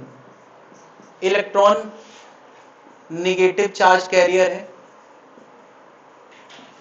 और होल कैसा बोला जाता है, positive charge carrier. Hole basically है क्या, ये absence of valence band electron. Hole क्या चीज है, होल कोई चीज है ही नहीं है। जहां पे बैलेंस बैंड इलेक्ट्रॉन नहीं है उसी को हम क्या बोल देते हैं, होल बोल देते हैं। इलेक्ट्रॉन तो सबको पता है, इलेक्ट्रॉन क्या है, इलेक्ट्रॉन से मतलब यहां पे फ्री इलेक्ट्रॉन से है मेरा, फ्री इलेक्ट्रॉन। ये किस बैंड का होगा, कंडक्शन एनर्जी, ये कंडक्शन एनर्जी बैंड का इलेक्ट्रॉन है। जब मैं फ्री इलेक्ट्रॉन कहता हूं तो हमेशा कैसा होगा, कंडक्शन। बदर अगर मैं किसी सेमीकंडक्टर मटेरियल में, कोई मटेरियल में पॉजिटिव एनोड और कैथोड के बीच में लगा देता हूं, मान लिया ये कोई सेमीकंडक्टर मटेरियल है, तो सेमीकंडक्टर मटेरियल में क्या हो रहा होगा, इलेक्ट्रॉन कहां की तरफ चल रहे होंगे, राइट की तरफ, और होल कहां चल रहा होगा, नहीं, इलेक्ट्रॉन कहां चल रहे होंगे, लेफ्ट की तरफ, और होल कहां चल रहे होंगे, राइट। होल मैंने ऐसे खाली जगह से दिखा दिया है, और होल का राइट बोलना इस सेम एज की बॉन्डेड इलेक्ट्रॉन कहां जा रहे हैं, लेफ्ट जा रहे हैं। यानी इलेक्ट्रॉन कोई भी हो वो कहां जाएगा, लेफ्ट ही जाएगा। मगर हम बॉन्डेड इलेक्ट्रॉन की बात नहीं करते हैं तो उल्टी बात बोल देते हैं, होल। अब मुझे बता यार, होल किस डायरेक्शन, करंट हम हमेशा कहां दिखाते हैं, हाँ, यानी hole move in the direction of current, और electron move opposite to direction of current. ये बात हम लोग कंडक्टर के जमाने से जानते हैं कि हमेशा इलेक्ट्रॉन करंट के डायरेक्शन के अपोजिट मूव करते हैं। नई बात है कि होल कहां मूव करते हैं, तो होल डायरेक्शन ऑफ करंट में मूव करते हैं। यानी क्या पता, इस करंट में 2 चीजों का रोल है, एक इलेक्ट्रॉन की वजह से करंट और दूसरा क्या, होल की वजह से करंट नहीं है। अरे इलेक्ट्रॉन मूव कर रहे हैं उस वजह से करंट है, और होल मूव कर रहे हैं उस वजह से भी करंट है ना।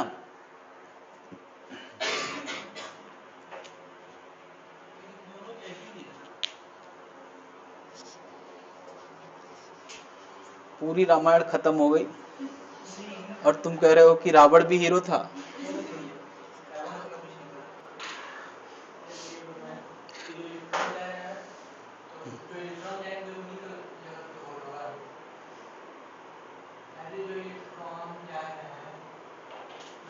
फ्री इलेक्ट्रॉन, जो इलेक्ट्रॉन बैलेंस इलेक्ट्रॉन थे, ठीक है, हाँ, वो भी लेफ्ट जा रहे हैं।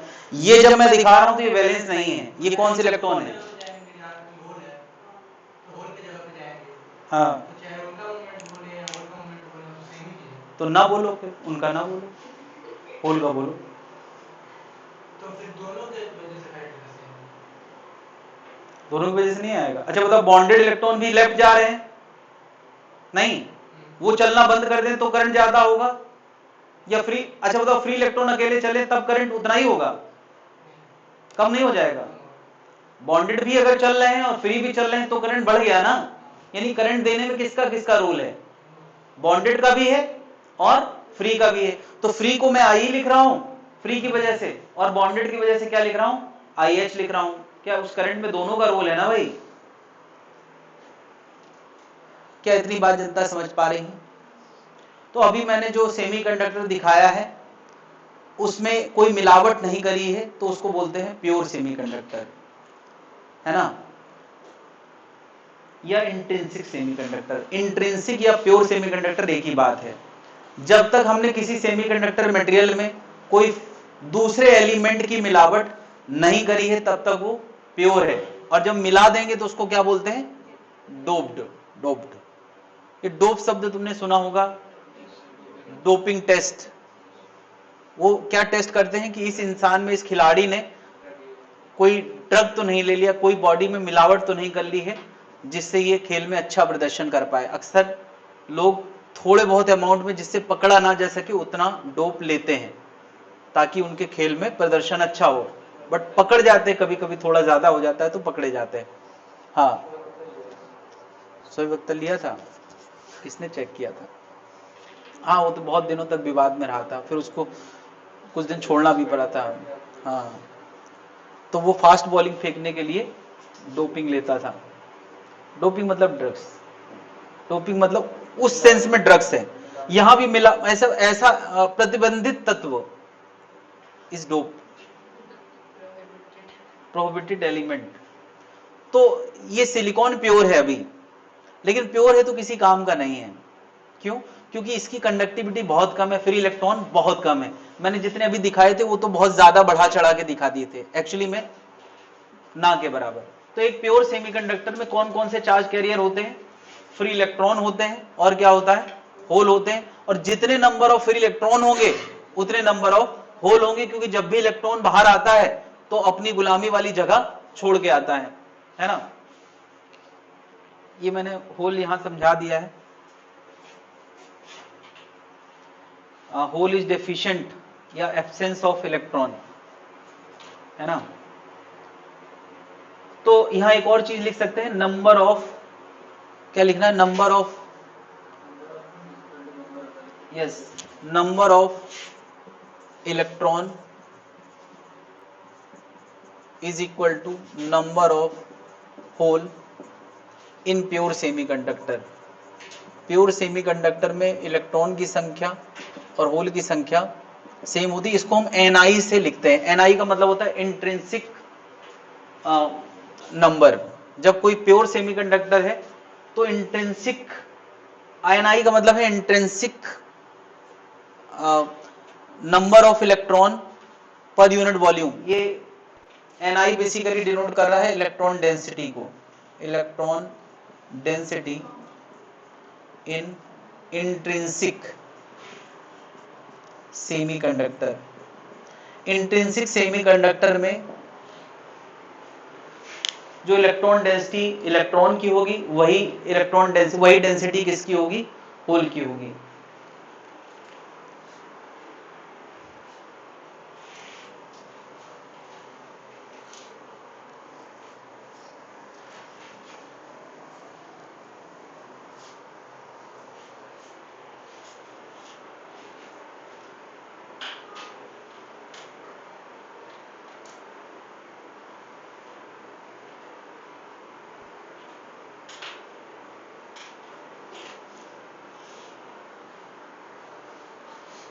नोट कर लिया भाई?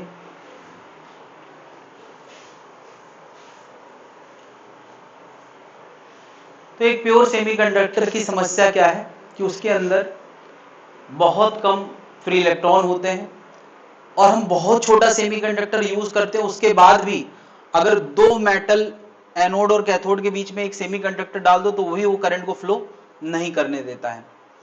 जितना पतला करेंगे करंट फ्लो होने के चांसेस रहेंगे, बट उसके बाद भी नहीं होता है। इसका मतलब सेमीकंडक्टर फिलहाल किसी काम का नहीं है। कब? जब तक वो प्योर है तब तक किसी काम का नहीं है। तो जब कोई चीज प्योर से काम ना निकले तो हम लोग क्या करते हैं? डोपिंग करते हैं। तो ये सेमीकंडक्टर किसी काम का था नहीं, तो हमने इसको, हाँ, इसको नशा देना शुरू कर दिया, डोपिंग करना शुरू कर दिया। ऐसा माना जाता है कि जब किसी से काम लेना हो तो उसको एक दो बोतल दे दो तो वो ढंग से काम कर देता है। तो सिलिकॉन से काम लेना था साइंटिस्ट को, तो उसने क्या किया कि सिलिकॉन के बीच बीच में कुछ एलिमेंट की मिलावट कर दी, दो तरह की हम लोग मिलावट करते हैं, पेंटावेलेंट और ट्राईवेलेंट। तो ये मिलावट करके हम क्या करने की कोशिश कर रहे हैं, इनके चार्ज कैरियर्स को बढ़ाने की कोशिश कर रहे हैं। सेमीकंडक्टर में अभी हमने दो चार्ज कैरियर की बात करी है, फ्री इलेक्ट्रॉन और दूसरा क्या है, होल। तो हम कंडक्टिविटी कैसे बढ़ा सकते हैं, या तो इलेक्ट्रॉन बढ़ जाएं या तो होल बढ़ जाएं। तो अब यार एक्सट्रिंसिक सेमीकंडक्टर में हम एन टाइप या पी टाइप की मिलावट करके, अगर एन टाइप मिलावट करी है मतलब हम क्या बढ़ाना चाहते हैं, नेगेटिव चार्ज कैरियर, एन मतलब इलेक्ट्रॉन बढ़ाना चाहते हैं। पी टाइप सेमीकंडक्टर मतलब हम उसमें क्या बढ़ाने की कोशिश करेंगे, होल्स बढ़ाने की कोशिश करेंगे। तो ऐसे दो तरह के सेमीकंडक्टर हम लोग पढ़ने वाले हैं, एन टाइप और पी टाइप। और फिर अब ये सेमीकंडक्टर अब इंट्रिंसिक नहीं रह गया, प्योरिटी खत्म हो गई, ये अब खास हो गया, एक्सट्रिंसिक एक्सक्लूसिव टाइप का हो गया। तो इसलिए इसका नाम क्या रखा गया है, एक्सट्रिंसिक सेमीकंडक्टर। एक्सक्लूसिव हो गया ना, पहले कहां काम आ रहा था, अभी इसको दारू पिलाई गई तो ये खास हो गया, एक्सट्रिंसिक सेमीकंडक्टर्स। वो एक्टिंग करने के लिए भी ऐसा माना जाता है कि थोड़ा बहुत ड्रग्स वगैरह लेने के बाद एक्टिंग अच्छी निकलती है। पता नहीं ये फैशन चल रहा है, लोग इंटरव्यू में बताते हैं कि ऐसा माना जाता है कि ज्यादा रियलिस्टिक एक्टिंग कब होती है, मेथड एक्टर। तो सब ले रहे हैं। तो पहले शुरू में शायद ये इसलिए ले लेते होंगे कि भाई एक्टिंग अच्छी हो जाएगी, और बाद में तो फिर इसलिए लेते होंगे कि यार मजा आ गया था उस दिन। तो इसलिए इसकी शुरुआत ही खराब है। जब पता है कि इसके ट्रैप में लोग फंस जाते हैं तो शुरू ही क्यों करते हैं। नेचुरल तरीके से मेथड एक्टर बनने की कोशिश करना चाहिए। तो पहले जमाने में भी तो एक्टर होते थे।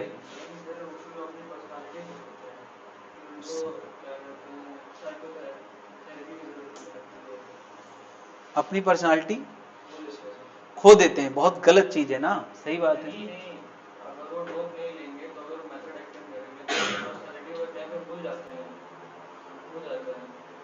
अच्छा, मतलब अगर वो ना ले तो पर्सनालिटी भूल नहीं पाएंगे, और भूलेंगे नहीं तो उतना रियलिस्टिक एक्टिंग नहीं कर पाए। मैं समझ गया, तुम यही कहने की कोशिश करो कि वो लेने के बाद वो अपनी रेगुलर पर्सनालिटी भूल के पूरी तरह से कैरेक्टर में खो जाते हैं, यही ना।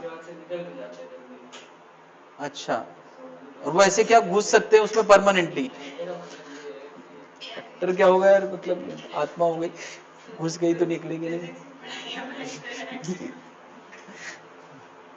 नहीं, कुछ ज्ञान पता चलते रहना चाहिए। तो एन टाइप सेमीकंडक्टर में हम क्या करने वाले हैं, पेंटावेलेंट इंप्योरिटी मिलाने वाले हैं।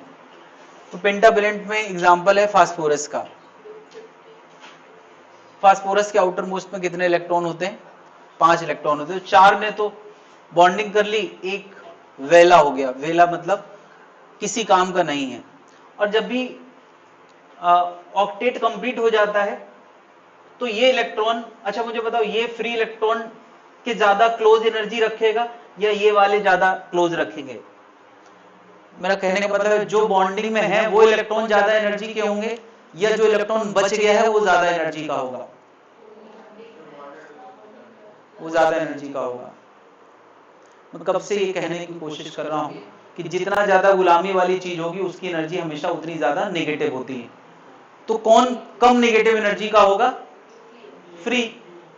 यानी अगर रूम टेम्परेचर पे फोटॉन्स मौजूद हैं तो इनको मिलेंगे तो ये बॉन्डिंग से बाहर नहीं आ पाएंगे। अच्छा, इलेक्ट्रॉन भी वही एनर्जी लेते हैं जिससे वो बॉन्डिंग से बाहर आ पाए, लेकिन इसको मिलेंगे तो इसके चांसेस है कि ये बॉन्डिंग से बाहर, अब बॉन्डिंग में है ही नहीं है तो इसके चांसेस है कि ये क्या हो जाए, फ्री हो जाए।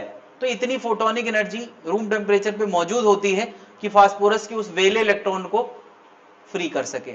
और फ्री करेंगे तो क्या एक चार्ज कैरियर बढ़ गया कि नहीं, है ना। एक चार्ज कैरियर नहीं बल्कि 2 चार्ज कैरियर बढ़ गए, एक तो इलेक्ट्रॉन बढ़ गया, और क्या ये फास्फोरस अब इलेक्ट्रॉन छोड़ दिया है तो वो कैसा हो गया, पॉजिटिवली चार्ज। कोवैलेंट बॉन्ड में चार्ज नहीं बनता, आयन नहीं बनता है, इसलिए इलेक्ट्रॉन रिलीज कर दिया है तो ये कैसा हो गया, पॉजिटिवली चार्ज। तो अब इसके अंदर मैं कह सकता हूं कंडक्टर जैसा माहौल है। नहीं, कंडक्टर में हम कहते हैं पेरेंट एटम होते हैं जिन्होंने इलेक्ट्रॉन छोड़ रखे हैं, है ना, और फ्री इलेक्ट्रॉन होते हैं। तो पेरेंट एटम क्या हो गया, फास्फोरस, और ये इलेक्ट्रॉन क्या हो गया, फ्री इलेक्ट्रॉन। तो क्या पी टाइप सेमीकंडक्टर में अगर ऐसी मिलावट हमने हर 8-10 हजार एटम में से किसी एक फास्फोरस की मिलावट करी है तो क्या अच्छे खासे चार्ज कैरियर को बढ़ाया जा सकता है। यहां मैंने आज दो तरह के इलेक्ट्रॉन दिखाए हैं। एक इलेक्ट्रॉन वो जो नेचुरल तरीके से आया है, क्या ये भी तुम्हें दिखाता ही था, क्या कोई सेमीकंडक्टर के अंदर नेचुरल तरीके से इक्का दुक्का एटम अपने इलेक्ट्रॉन छोड़ देते हैं, तो जब भी वो इलेक्ट्रॉन छोड़ते हैं तो साथ में क्या क्रिएट होता है, होल, होल क्रिएट होता है। तो अभी मैंने कहा कि यार एक ये है, एक ये है, ये वो है जो नेचुरल तरीके से बाहर आए हैं। तो क्या अगर दो इलेक्ट्रॉन नेचुरल तरीके से बाहर आए हैं तो दो होल भी आए होंगे, लेकिन क्या फास्फोरस होल बनाता है जब इलेक्ट्रॉन छोड़ता है, नहीं। तो बता इस भीड़ में या तो इलेक्ट्रॉन चार्ज कैरियर है, फास्फोरस तो मूव नहीं कर सकता ना, या तो होल चार्ज कैरियर है, फास्फोरस चार्ज कैरियर नहीं है, वो अपनी जगह फिक्स रहेगा, या तो फ्री इलेक्ट्रॉन है या तो होल है। मेजॉरिटी में कौन है, फ्री इलेक्ट्रॉन, क्योंकि वो नेचुरल तरीके से भी आए हैं और फास्फोरस से भी आए हैं। तो हम कहेंगे यार एन टाइप सेमीकंडक्टर में मेजॉरिटी चार्ज कैरियर कौन होता है, इलेक्ट्रॉन। माइनॉरिटी चार्ज कैरियर कौन होता है, होल। माइनॉरिटी से मतलब है कि कम संख्या में, और मेजॉरिटी का मतलब है ज्यादा संख्या में। तो मेरे ख्याल से इतनी बातें एन टाइप सेमीकंडक्टर को लेकर नोट करी जा सकती हैं। ये डोप्ड होता है पेंटावेलेंट इंप्योरिटी के साथ, है ना। एक इलेक्ट्रॉन जो बचा हुआ होता है वो कंडक्शन में आ जाता है फोटोनिक एनर्जी खा के। अब क्यों आ जाता है, क्योंकि इस इलेक्ट्रॉन का energy level conduction energy level के बहुत करीब होता है। यहां मैंने एक एनर्जी लेवल डायग्राम दिखाया, जरा इसको समझें। यहां मैंने दिखाया है कंडक्शन वैलेंस एनर्जी बैंड, यहां बहुत सारे होल हैं। होल किस एनर्जी लेवल के होते हैं, वैलेंस। ये मैंने दिखाया कंडक्शन एनर्जी लेवल, यहां एक इलेक्ट्रॉन दिखाया है, यहां एक इलेक्ट्रॉन दिखाया है। अच्छा होल मैं यहां नहीं दिखाऊंगा क्योंकि होल इस एनर्जी लेवल के होते ही नहीं है। अब मैंने यहां दिखाया ये एक एनर्जी लेवल, ये फास्फोरस के उस वेले इलेक्ट्रॉन का एनर्जी लेवल है, वो वैलेंस से ऊपर है और कंडक्शन से थोड़ा सा नीचे है। तो क्या रूम टेम्परेचर पे अगर कोई फोटोन मिलेगा तो वो इसी इलेक्ट्रॉन को आराम से किस लेवल पे पहुंचा सकता है, कंडक्शन में। बैलेंस वालों को कंडक्शन में पहुंचाना मुश्किल है, इसको कंडक्शन में पहुंचाना आसान है। तो यार ये फास्फोरस के उस वेले इलेक्ट्रॉन का एनर्जी लेवल है, इसको हमने नाम दिया डोनर इंप्योरिटी लेवल। डोनर मतलब फास्फोरस ही तो डोनर था जिसने इलेक्ट्रॉन निकाला है, उसका जो एनर्जी लेवल है उसको हम कहते हैं डोनर इंप्योरिटी। इंप्योरिटी इसलिए कि वो अलग से मिलाया गया है। तो डोनर इंप्योरिटी लेवल का इलेक्ट्रॉन है जिसको फोटोनिक एनर्जी मिलती है तो वो कहां चला जाता है, वो कंडक्शन में पार्टिसिपेट करने लगता है, वो उनके जैसा हो जाता है जो फ्री इलेक्ट्रॉन है। और ये सब हो रहा है कैरियर बढ़ाने के लिए। कैरियर बढ़ेंगे तो कंडक्टिविटी सेमीकंडक्टर की बढ़ जाएगी, चार्ज कैरियर बढ़ेंगे तो सेमीकंडक्टर की कंडक्टिविटी बढ़ जाएगी।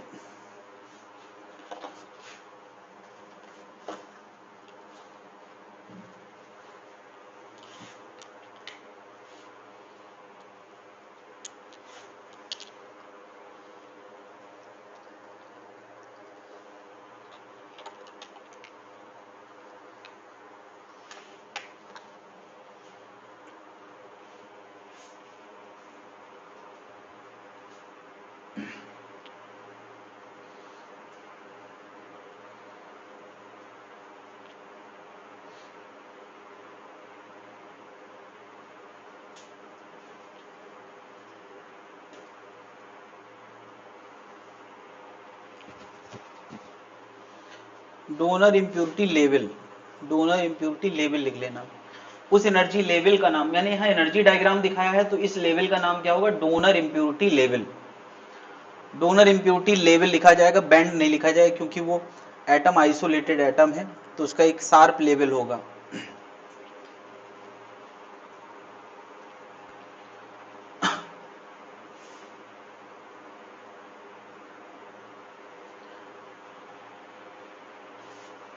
निगेटिव, ये negative type carrier, negative type मतलब एन टाइप।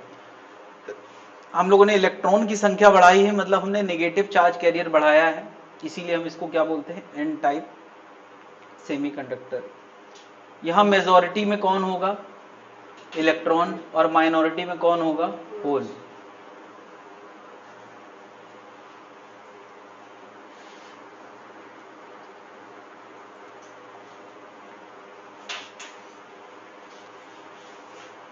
तो अगला नाम क्या आने वाला है? P type semiconductor. N type semiconductor में हम लोगों ने पेंटावेलेंट इंप्योरिटी मिलाई है, जिसमें एक इलेक्ट्रॉन बच रहता है। और पी टाइप सेमीकंडक्टर में हम ट्राईवेलेंट इंप्योरिटी मिलाएंगे, जिसमें एक इलेक्ट्रॉन की कमी बनी रहेगी।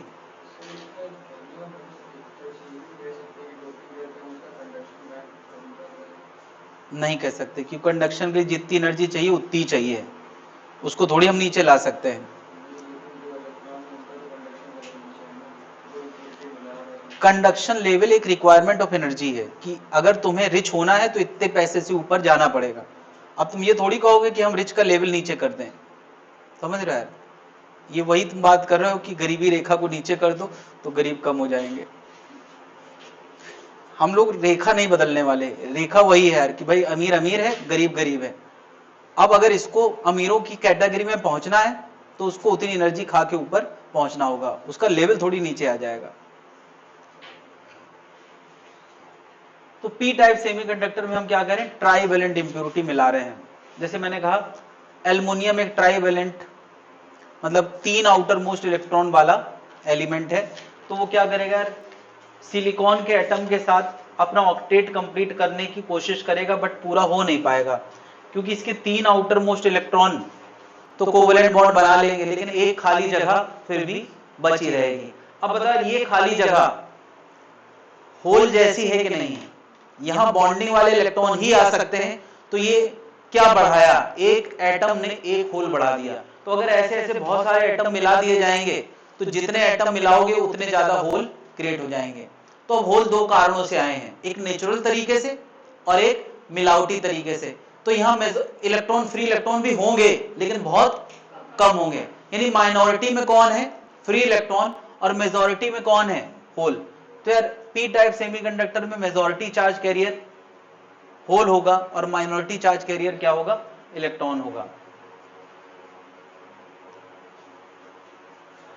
और अगर मैं कहूं कि ये जो खाली जगह है वो किस एनर्जी लेवल की है, तो मैं कहूंगा जैसे ये है लगभग उसी एनर्जी लेवल का ये, बल्कि उससे थोड़ा ज्यादा होता है। सिलिकॉन के मुकाबले एल्युमिनियम का एनर्जी जो होल बना है वो थोड़ा ज्यादा का होता है। तो फिर ये अपना ऑक्टेट कंप्लीट करने के दौरान मैं कहूंगा कि यार कुछ एनर्जी रिलीज करके अपने आप को होल लेवल की एनर्जी का बना लेगा। यानी यार ये खाली जगह लगभग होल लेवल की है, और क्योंकि वो खाली जगह अपने ऊपर बॉन्डिंग इलेक्ट्रॉन को रख सकता है, एक्सेप्ट कर सकता है, इसलिए हम इसको, जैसे उसका नाम डोनर इंप्योरिटी लेवल रखा था, इसका नाम हम क्या रख देते हैं, एक्सेप्टर इंप्योरिटी लेवल। ये किसके क्लोज होगा, ये बैलेंस बैंड के क्लोज होगा, और वो किसके क्लोज होता था, कंडक्शन बैंड के क्लोज होगा। मेजॉरिटी चार्ज कैरियर कौन है पी टाइप में, लिख ले, होल, एंड माइनॉरिटी में कौन होगा, इलेक्ट्रॉन होंगे।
एक नया टर्म डिफाइन करने वाले हम लोग, मोबिलिटी।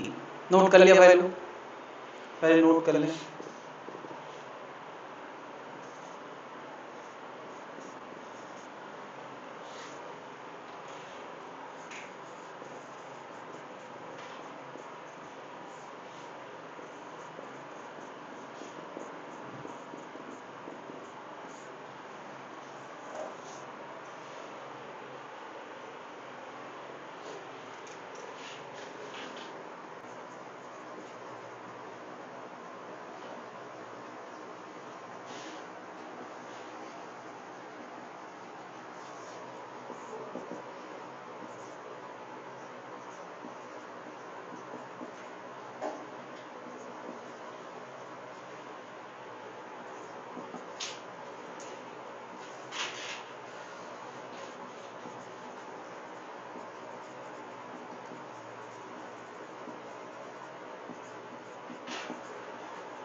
हाँ भाई, इधर ध्यान दे जरा।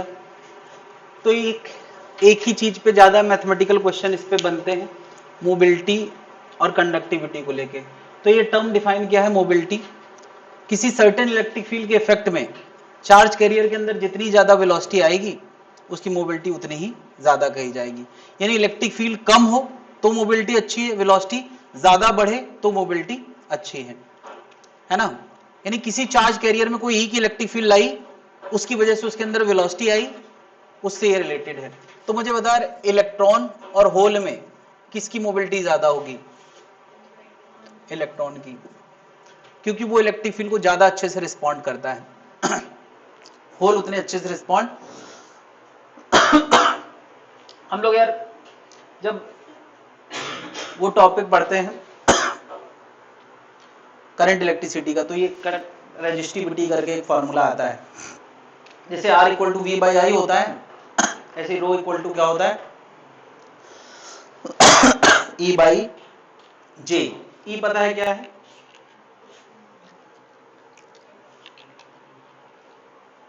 ये इलेक्ट्रिक फील्ड है, इलेक्ट्रिक फील्ड इंटेंसिटी।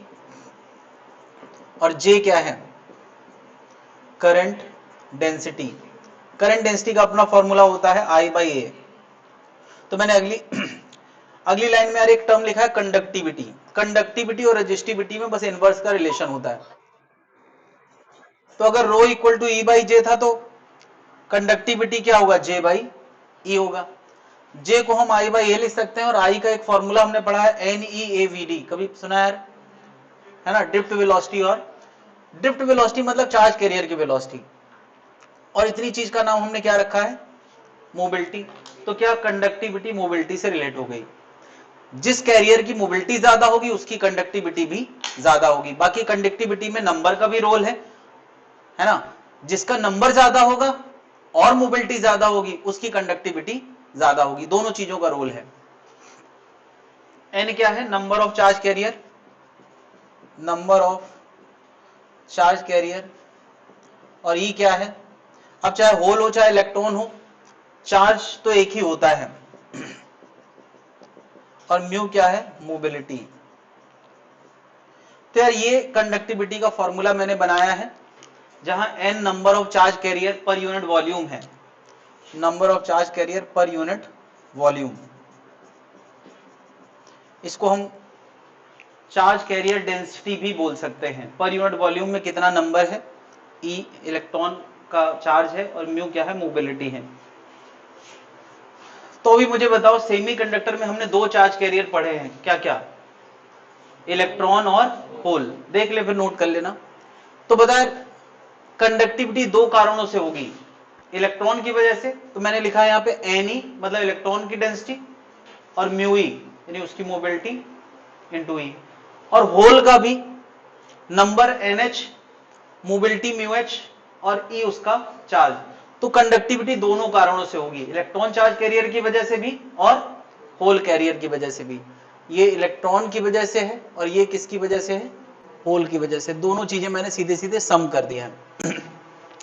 अब यार प्योर सेमीकंडक्टर में हम कहते हैं Ne और NH क्या होता है, सेम होता है, और जिसका नाम हमने क्या रख दिया था, Ni, इंट्रिंसिक नंबर डेंसिटी। तो Ni हम यहां दोनों में कॉमन ले सकते हैं, E भी कॉमन ले सकते हैं, तो अंदर क्या बचेगा, μe plus μh। Doped semiconductor में Ne और NH सेम नहीं होता, वो एक रूल के हिसाब से होता है, और वो रूल क्या है कि जब वो प्योर हुआ करता था तब उसमें Ni कितना था उसका स्क्वायर कर दो, वो NH और Ne के नंबर के प्रोडक्ट के बराबर होगा। अगर Ne बढ़ चुका होगा तो NH कम हो चुका होगा, और NH बढ़ चुका होगा तो Ne कम हो चुका होगा। प्रोडक्ट किसके बराबर होगा, पुराने वाले लेवल के स्क्वायर के बराबर। Ni कब का लेवल है, Ni इलेक्ट्रॉन डेंसिटी है कब की, डेंसिटी ऑफ प्योर सेमीकंडक्टर, जब वो प्योर था, इंट्रिंसिक सेमीकंडक्टर है ना। तो यार अगर मुझे Ne पता होगा तो NH निकाला जा सकता है, और NH पता होगा तो Ne निकाला जा सकता है। और अब यार Ne NH मान लिया आ गया तो कंडक्टिविटी निकाली जा सकती है इसी फॉर्मूले लगा के, क्या, Ne E into μe, NH E into μh, ये लगा के कंडक्टिविटी निकाली जा सकती है। तो यार या तो आज की क्लास में जितने भी नाम इन्वॉल्व हुए उनमें क्वेश्चंस होंगे, या तो इस मैथ्स पे क्वेश्चन होंगे, या वो फॉरवर्डेड एनर्जी गैप की मैथ्स पे क्वेश्चन होंगे। तो इसके सारे क्वेश्चंस तुम्हें अब अप टू 30 सारे करके आना है।